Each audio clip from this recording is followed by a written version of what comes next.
అందరికీ నమస్కారం. నేను మీ చిలకమర్తి ప్రభాకర్ చక్రవర్తి శర్మ. 2024 సంవత్సరంలో మేషరాశి నుండి మీనరాశి వరకు ఏ రాశికి ఎలాంటి గ్రహస్థితి ఉంది? వారికి ఎలాంటి శుభ లేదా అశుభ ఫలితాలున్నాయి?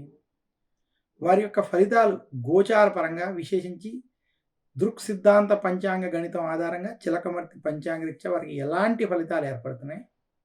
ఇదే కాకుండా విశేషించి వారికి ఈ యొక్క 2024లో ఏమైనా గ్రహస్థితుల వల్ల ఇబ్బందులు ఉన్నట్లయితే వారు ఎలాంటి నియమాలను ఆచరించాలి, ఎలాంటి రెమెడీస్ ఆచరించాలి అనేటువంటి విషయాలను కూడా మనం చర్చించుకుందాం.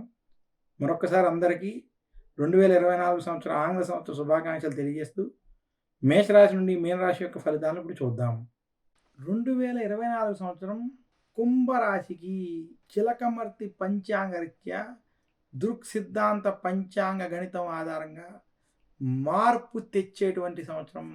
2024 సంవత్సరంలో కుంభరాశి వారికి జన్మశని ఏలినాటి శని ప్రభావం ఉన్నప్పటికీ ఈ సంవత్సరం వారికి గోచారపరంగా మార్పు కలిగి కొంత అభివృద్ధి విశేషించి లాభము కలిగేటువంటి సంవత్సరంగా మనం చూడాలి.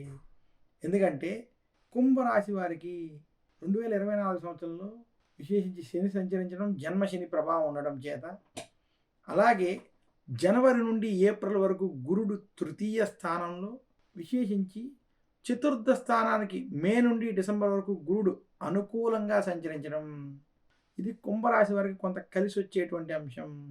కుంభరాశి వారికి 2024 జనవరి నుండి మే వరకు కొంత చెడు ఫలితాలు, మే నుండి డిసెంబర్ వరకు అనుకూలమైనటువంటి ఫలితాలు గోచరిస్తున్నాయి.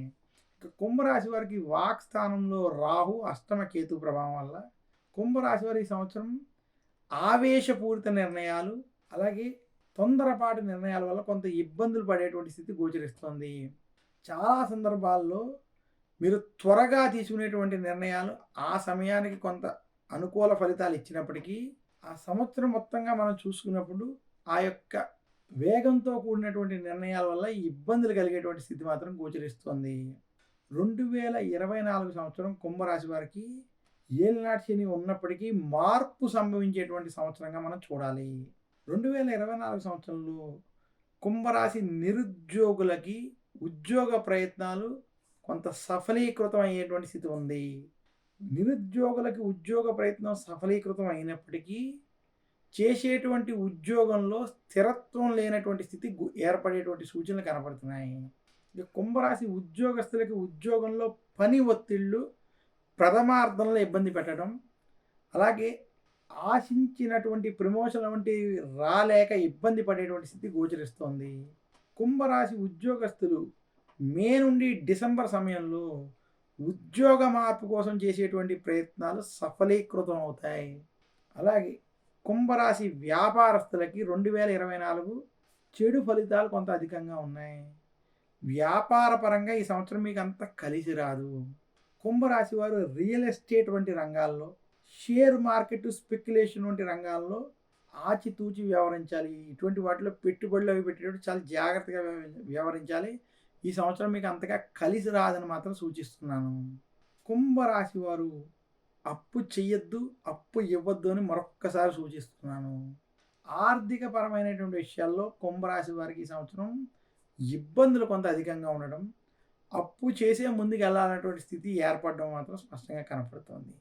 కుంభరాశి వారు ఖర్చులు నియంత్రించుకొని జాగ్రత్తగా ఆలోచించుకుని ముందుకు వెళ్ళినట్లయితే కొంత సత్ఫలితాలు కలిగేటువంటి స్థితి గోచరిస్తుంది. కుంభరాశి రాజకీయ నాయకులకి ఈ సంవత్సరం అనుకూలంగా లేదు. కుంభరాశి రైతాంగం వంటి రంగంలో ఉన్నటువంటి వారికి ద్వితీయార్థం బాగా కలిసి వస్తుంది. కుంభరాశి మీడియా రంగంలో ఉన్నటువంటి వారికి ఈ సంవత్సరం కలిసి వస్తుందని మాత్రం సూచిస్తున్నాను. 2024 సంవత్సరం గత కొన్ని సంవత్సరాలతో పోల్చుకుంటే కుంభరాశి వారికి ఈ సంవత్సరం కొంత మెరుగైనటువంటి సంవత్సరం. మొత్తం మీద ఈ సంవత్సరం కుంభరాశి వారికి మధ్యస్థ ఫలితాలు కలిగేటువంటి సంవత్సరంగా తెలియజేస్తున్నాను.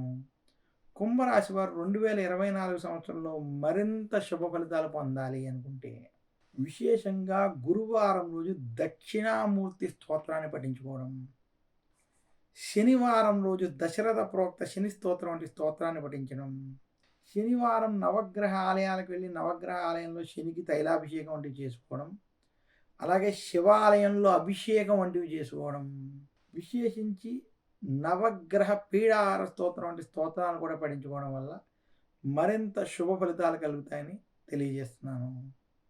చిలకమర్తి పంచాంగరీత్యా దృక్ సిద్ధాంత పంచాంగ గణితం ఆధారంగా మేషరాశి నుండి మీనరాశి వరకు ఉన్నటువంటి గోచారపరమైనటువంటి ఫలితాలు ఈ 2024 సంబంధించినటువంటి ఫలితాలని అందజేశాను. మరొక్కసారి అందరికీ నా హృదయపూర్వక ధన్యవాదాలు తెలియజేసుకుంటూ సర్వే జన సుఖినో భవంతు అని కోరుకుంటూ సెలవు తీసుకుంటాను. నమస్కారం. నేను మీ చిలకమర్తి ప్రభాకర్ చక్రవర్తి శర్మ.